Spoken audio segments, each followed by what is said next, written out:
Hello po, good morning. Good morning po sa inyong lahat dyan. Blessed morning ng Tuesday po sa inyong lahat, mga kasimple, mga minamahal ko mga kaibigan at mga ka-Facebook friends. Good morning po sa inyo. Ngayong pong umaga, sasamantalin ko lang to habang hindi pa ako makakalabas at ako may gagawin pa. Ngayong umaga, mag-share lang ako sa inyo ng konting Bible quotes. Para naman wala kayong ginagawa, mapanood nyo ito at sana po ay mapanood nyo at magkaroon ng konting tulong sa ating pamumuhay. Naman yung kalagayan natin. Saglit lang po ito, konting Bible quotes lang po ito, Bible sharing lang po para po sa ating lahat. Dito po sa aklat ng Galacia, sabi po dito sa mga sulat ni Apostol Pablo na ito hindi ibang ebanghelyo kundi merong ilang nasa inyo'y nagsisiligalig at nagsisiibig na pasamain ang ebanghelyo ni Kristo.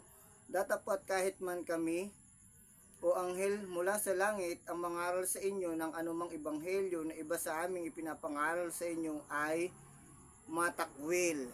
Yan, dito po sa aklat ng sulat ni Apostol Pablo sa aklat ng mga taga-Galacia.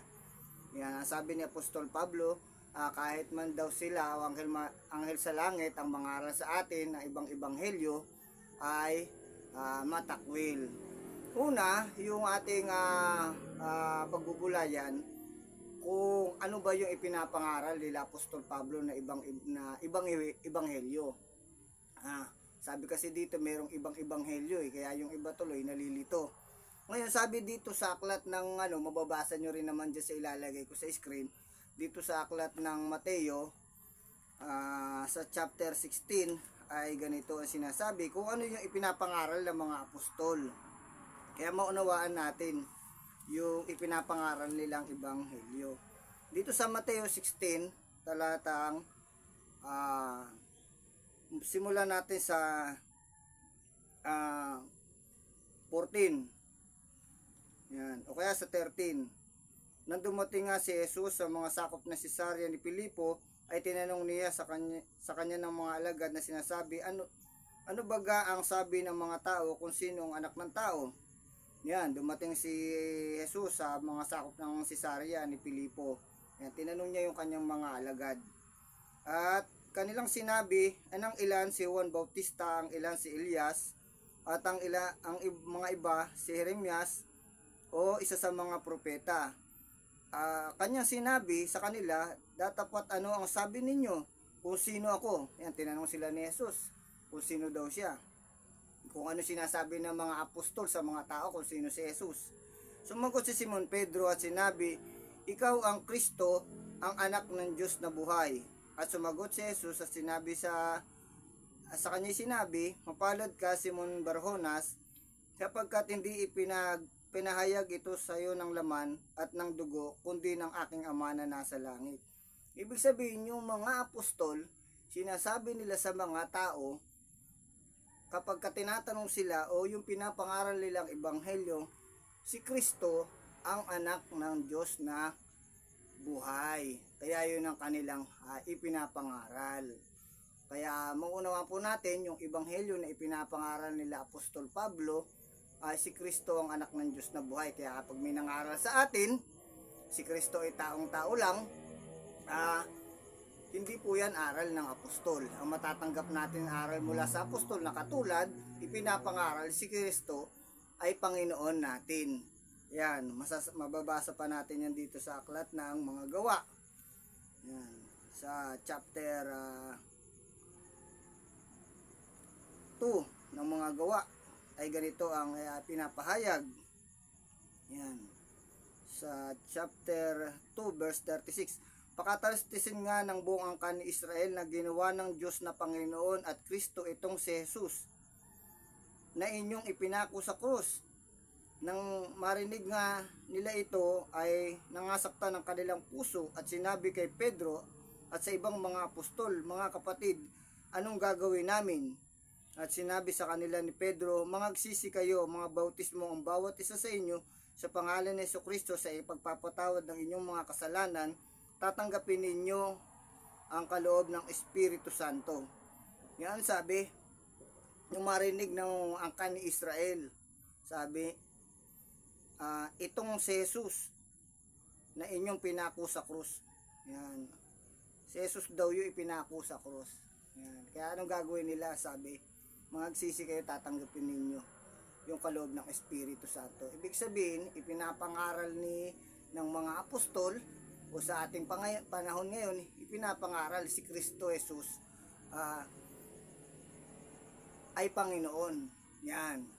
Kaya sa biyaya naman ng Diyos, tatanggapin lang natin kung may mga aral sa atin ng Ebanghelyo, kapag hindi katulad dito yung ipinapangaral ni Apostol Pablo, nila Pedro, kung sino si Jesus, ay itatakwil na. Kaya ngayon ang sinasabi sa banal na kasulatan, kung may mga aral sa ating ibang Ebanghelyo na hindi katulad ng pangangaral nila Apostol Pablo, itakwil na natin. Ano yung sasampalatayanan natin? Si Kristo ang anak ng Diyos na buhay. Yan ang ipinapangaral hanggang sa ating panahon. Siya yung second coming ulit. Siya yung muling babalik. Siya yung muli nating makikita dito sa aklat ng mga Galacia. Yun si Panginoon pa rin ang ating makikita.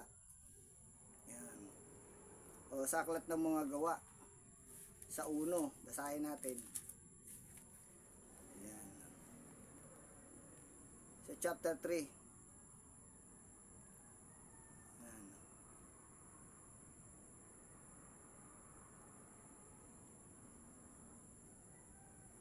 Sa chapter 1 verse 11. Yan. Umpisa natin sa chapter 9. At pagkasabi niya ng mga bagay na ito, nang siya'y tinititigan nila, ay dinala siya sa itaas, at siya'y tinanggap ng isang alapaap, at ikinubli sa kanilang mga paningin, at samantalang tinititigan nila ang langit, habang siya'y lumalayo, narito ang may dalawang lalaki nakatayo sa tabi nila, na may puting damit, nang nagsasabi, kayong mga lalaking mga taga Galilea, bakit kayo'y nangatayong tumitingin sa langit? Itong si Jesus na tinanggap sa langit mula sa inyo, ay paparitong gaya rin ng inyong nakitang pagparoon niya sa langit. Na magkagayon nagbalik sila sa Jerusalem. Yan. Sabi ng dalawang anghel, yung nakita nila si Jesus na umakyat sa langit, ganun din sila natin makikita sa second coming. Kaya kung may mga ngaral sa atin, na si Kristo ay taong-tao lang, ay mag-isip tayo. At kung ano man yung pinapangaral nila, kung ano man yung dinadala sa atin. Pero kung may mangaral sa atin, na ang sabi, si Kristo yung ating tagapagligtas, si Kristo yung ating, si Kristo ang anak ng Diyos na buhay, yan, sampalatayanan natin. At marami ngayon din naman sa atin na nangangaral na si Kristo ang anak ng Diyos na buhay na nangangaral. Yan lang po, napakasimple lang. Yan lang po yung ating for today's video. Sana po ay medyo may naunawaan kayo. Sabi doon sa unang binasa natin, sabi ang paalala ni Apostol Pablo, kung may mangaral sa atin ng ibang ebanghelyo. Ibig sabihin na ibang ebanghelyo, may nangangaral daw na ito yung Diyos, ganito yung Diyos, ganyan. Huwag natin paniwalaan. Yung paalala ni Apostol Pablo, ang lagi nating tatandaan. Kung may mangaral sa atin ng ibang ebanghelyo, na hindi katulad ng tinuturo nila Apostol, ay takwil natin. Anong pinapangaral nila Apostol Pablo? Si Kristo ang anak ng Diyos na buhay. Si Kristo, ang umakyat sa langit, ay gayon ding bababa sa kanyang kaluwalhatian. Kung paano umakyat sa langit, ganon din siya bababa. Kaya yun ang ating sasampalatayanan. At maliwanag naman po ang ating na-share sa inyo. Yan lang po. Maraming salamat po. Sana nakapagbigay ako sa inyo ng konting quotes o konting tips mula sa Biblia. At sana po sa susunod, makita-kita tayo. Maraming salamat po. God bless us all at good morning po. Pagpalain po tayo lahat ng Panginoon. Amen. Praise the Lord.